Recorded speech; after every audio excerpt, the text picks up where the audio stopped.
अदलिया के मामलात हैं और मामलात ये चल रहे हैं कि हुकूमत की जानिब से फिलहाल किसी किस्म की कोई यकीन दहानी कह लें या आप कोशिशें कह लें ऐसी नज़र नहीं आ रही जिसके इलेक्शन हो पाए। अदालत की तरफ से वाज़ेह अहकाम दिए गए, असकुद नोटिस केस की समाअत हुई, उसके बाद दोबारा केस की समाअत हुई, तशरीह कर दी गई कि 90 रोज़ के अंदर इलेक्शन हर हाल में होने हैं, आइन के अंदर लिखा है तो होने हैं। और उसके बाद बाकायदा तौर पर इलेक्शन कमीशन को पाबंद किया गया और ये कहा गया कि आप रिपोर्ट जमा कराएंगे अगर आपको सिक्योरिटी फराहम नहीं की जाती और आपको फंड्स फराहम नहीं किए जाते। लेकिन उसके बावजूद जो हुकूमत की जानिब से बयान निकलकर सामने आ रहे हैं वो वाज़ेह हैं कि इलेक्शंस में जाती हुई हुकूमत इस वक्त ख्वाहिशमंद नजर नहीं आती है। शाह खवर साहब इस वक्त हमारे साथ मौजूद हैं, जरा उनसे भी मजीद बात करते हैं। शाह खवर साहब बताइएगा, सूरत हाल इस वक्त कहां जाती हुई आप देख रहे हैं?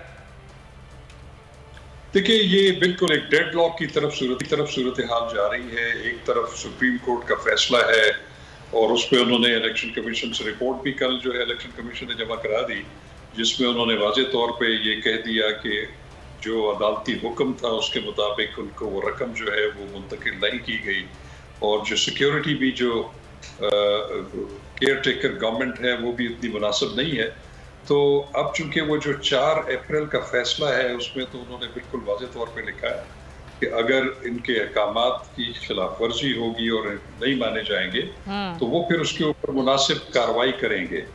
तो अब देखना ये है कि सुप्रीम कोर्ट ऑफ पाकिस्तान जो है वो उसके ऊपर क्या कार्रवाई करती है। आज शायद जो है उसमें कुछ खबर मिलने का इम्कान है। लेकिन एक लाहौर हाई कोर्ट में भी दरख्वास्त दायर की गई है आज ही। शाह खवर साहब जी, आज किस चीज की दरख्वास्त मुझे इसी पर जो अदालती इस्लाहाती बिल लाया गया था पार्लियामेंट में उसी के खिलाफ ये दरख्वास्त है। देखिए, अभी वो जो बिल है उसको तो अभी एक्ट ऑफ पार्लियामेंट नहीं बना। उसकी वजह ये है कि वो जब सदर वाली कार्रवाई कंप्लीट नहीं होती तो उसको तो अभी आप कानून नहीं है। वो उस वक्त होगा कि या तो सदर उसको मंजूरी दे देंगे या जो 21 अप्रैल की जो डेड लाइन है उसमें अगर वो दस्तखत नहीं करेंगे तो फिर वो खुद ब खुद एक कानून बन जाएगा, फिर वो गजट नोटिफिकेशन हो जाएगा। लेकिन एक तो नुक्ता है, सॉरी इंटरप्ट यू शाह खवर साहब, एक नुक्ता है कि एक फैसला जो कि सुप्रीम कोर्ट का आ चुका है उसके बाद ये इस्लाहाती बिल लाया गया, क्या वो फैसला जो पहले ही सुप्रीम कोर्ट का आ चुका है क्या उस पर ये इम्प्लीमेंट होगा कानून बनने के बाद? देखिए, कानून अगर बनता है, वैसे इसमें थोड़ा सा ये टेक्निकल इशू है कि ये जो है ये आर्टिकल 191 है आईन पाकिस्तान का। जी। वो सुप्रीम कोर्ट को इख्तियार देता है कि जैसा कि आइन और कोई भी कानून जैसे उसको रहनुमाई करता है तो सुप्रीम कोर्ट उसके मुताबिक अपने रूल्स बना सकती है अपने अदालती जो प्रोसीजर है उसको चलाने के लिए।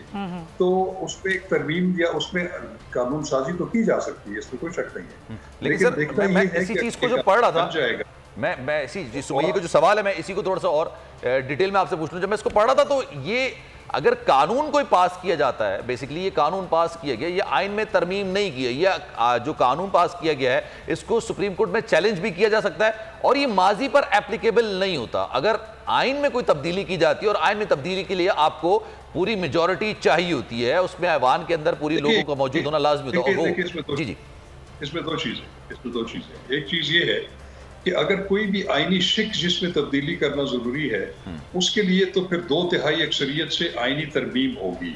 अगर आर्टिकल 184(3) है उसमें अगर वो तरमीम करना चाहेंगे तो वो एक आम कानून के तहत नहीं कर सकते। उसके लिए उनको आईनी तरमीम करने चाहिए पड़ेगी जिसपे वो पार्लियामेंट की 2/3 अक्सरियत जरूरत है। वो तो इस वक्त है भी नहीं। यहाँ पे बात हो रही है इस लेजिस्लेशन की, कानून साजी की, क्योंकि मैंने जो आर्टिकल 191 आपको बताया वो उसमें लिखा हुआ है कि subject to constitution and law the supreme court shall make rules to regulate its own procedure. तो उसमें अगर लॉ बन जाए तो लॉ फिर बाइंडिंग तो हो जाता है, लेकिन फिर वो देखना ये है कि वो अगर उस लॉ में कोई ऐसी शिक है जो कि सुप्रीम कोर्ट ऑफ पाकिस्तान की जो आईनी इख्तियारात हैं अगर उसमें मुदाखलत हो रही है तो फिर यकीनन ये चैलेंज हो सकता है हाई कोर्ट्स में भी और सुप्रीम कोर्ट में भी। और शाह खवर साहब, एक चीज़ और कि 14 मई को जो इलेक्शंस के हवाले से हुक्म दिया है सुप्रीम कोर्ट ने, उस पर अमल दरामद नहीं करती हुकूमत, हुक्म उदूली करती है, तो क्या वाकई नाअहली का खतरा मंडला रहा है उनके सर पे? देखिए, नाअहली डायरेक्ट तो नहीं होगी, लेकिन उसके बाद ये है कि उसमें तौहीन अदालत की कार्रवाई हो सकती है, क्योंकि आर्टिकल 204 जो है और जो तौहीन अदालत का कानून है 2003 का ऑर्डिनेंस है उसमें पूरा प्रोसीजर दिया हुआ है कि अगर कोई भी अदालती हुक्म को दीदा दानिस्ता तौर पर नहीं मानेगा तो उसके खिलाफ तौहीन अदालत की कार्रवाई शुरू हो सकती है। तो वो तो उसका एक पूरा प्रोसीजर है कि पहले उसमें नोटिस होता है, फिर नोटिस के जवाब से अगर वो सेटिस्फाई कोर्ट ना हो तो फिर शो कॉज नोटिस होता है, फिर उसके बाद अगली स्टेज होती है फर्द जुर्म आयद करने की, फिर स्टेज होती है अटॉर्नी जनरल को प्रोसिक्यूटर मुकर्रर करने की, फिर उसके बाद उसकी एविडेंस होती है। तो वो तो एक पूरा एक प्रोसेस है। तो उसका वैसे तो बिल्कुल ऐसा ही है कि अगर कोई अदालती हुक्म की खिलाफ वर्जी करे या उस पर अमल दरामद न करे तो उसमें तौहीन अदालत तो बिल्कुल लग सकती है। सही, ठीक है। और ये यूसुफ रजा गिलानी के साहब के मामले पर भी ऐसे ही कुछ हुआ था ना, तौहीन अदालत के मामले में उनको सजा मिली थी और फिर वो नाअहल हो गए थे अगले 5 साल के लिए। तो शहबाज शरीफ साहब की भी नाअहली हो सकती है। देखिए, अगर तो ऐसा हो और उसमें वज़ीर आज़म या कोई वज़रा या काबीना के अरकान जो हैं उनको ट्रीट करने के बाद अगर कोर्ट ये समझती है कि उन्होंने हुक्मअदूली की है तो फिर तो यकीनन अदालत बिल्कुल मजाज है कि उनको सजा दे सकती है। सजा जो है वो 6 माह कैद तक हो सकती है और जुर्माना भी हो सकता है। लेकिन आपने देखा होगा कि जो यूसुफ रजा गिलानी थे उस वक्त के प्राइम मिनिस्टर थे, उनको उन्होंने अदालत बर्खास्त होने तक की सजा दी थी, इतनी कैद की सजा दी थी जो चंद सेकंड थी, लेकिन उसका असर हुआ था कि वो सजा कंप्लीट होने के बाद 63 के तहत वो 5 साल के लिए फिर नाअहल हो गए थे, वो अवामी ओहदा नहीं रखते। लेकिन सर इसमें सर एक चीज और मैं चाहूंगा सर आप इसकी वजाहत कर दें। सर ये बताइएगा, सुप्रीम कोर्ट ने बाकायदा तौर पर इलेक्शन कमीशन को बात कही है कि आप इलेक्शंस की तैयारी करें, शेड्यूल जारी करें और अगर कोई भी मावनत नहीं करता है तो आप सुप्रीम कोर्ट के अंदर रिपोर्ट जमा कराएं। अच्छा, बाज़ाब्ता तौर पर यह बज़ाहिर जो नजर आता है वो सेक्रेटरी दाखिला और सेक्रेटरी खजाना ये मजाज हैं क्योंकि वो फंड्स फराहम करेंगे और सिक्योरिटी फराहम करेंगे। इसमें शहबाज शरीफ या वजीर आजम या काबीना के दीगर मेंबर्स का कहीं दूर दूर तक जिक्र नहीं है। तो आपको लगता है सर अगर ये नाअहली की तलवार होगी या तौहीन अदालत होगी, ये इन दोनों पर होगी या फिर शहबाज शरीफ साहब भी इसमें आ सकते हैं? देखिए, बात यह है कि अगर ये हिदायत खास तौर के ऊपर वजीर सेक्रेटरी खजाना और सेक्रेटरी इंटीरियर के ऊपर है या सेक्रेटरी डिफेंस की है, तो अगर वो हुक्मअदूली करेंगे तो यकीनन वो एज अ पर्सन उसमें जो है वो रिस्पोंडेंट आ जाएंगे। और लेकिन अगर ये एक डायरेक्शन जो है वो इशू की गई है वफाकी हुकूमत को, अब वफाकी हुकूमत की डेफिनेशन जो है वो वजीर आजम और उसकी काबीना होती है। और आपने देखा है कि में भी ये मैटर ले जाया गया और काबीना ने इसको फिर joint session of the house रख दिया, joint session of the house ने भी कमेटी के सामने रख दिया। तो अब उसका लबे लबाब ये है कि उसकी कंप्लायंस नहीं हुई जो कि जजमेंट है। तो ऐसी सूरत में जो है जो उसमें मज़ाहम होंगे अदालती अहकामात की अमल दरामद में, तो वो उन सबको जो है इन पर्सन जो है वो मुलजिम जो है वो बिल्कुल बनाया जा सकता है। बिल्कुल कोई अदालत पॉइंट टेकन।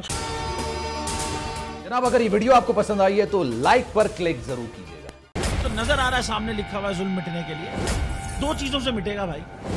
एक, अदल की कुर्सी पे जो लोग बैठते हैं ना वो अदल के हिसाब से फैसले करने लगे। दूसरा, कौम निकल खड़ेगी उस जुल्म के खिलाफ, तो जुल्म खत्म हो जाएगा। या इन दोनों में से कोई एक चीज हो जाए या दोनों हो जाए। अगर 420 का मुकदमा था, उस वक्त अदलिया में जो लोग बैठे हुए केस देख रहे थे वो पूछते ना यार चीट हुआ कौन है।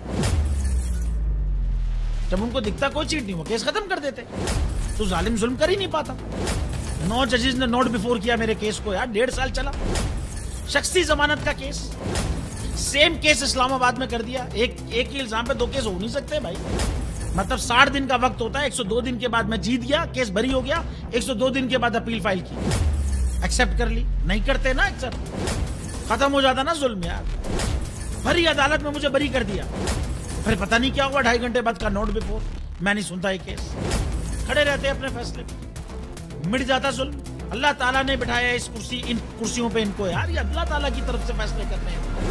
तो या तो ये फैसले आएंगे, जुल्म मिट जाएगा, या कौम खड़ी हो जाएगी जुल्म के खिलाफ। सब्सक्राइब करें और बेल दबाएं ताकि कोई खबर रह न जाए।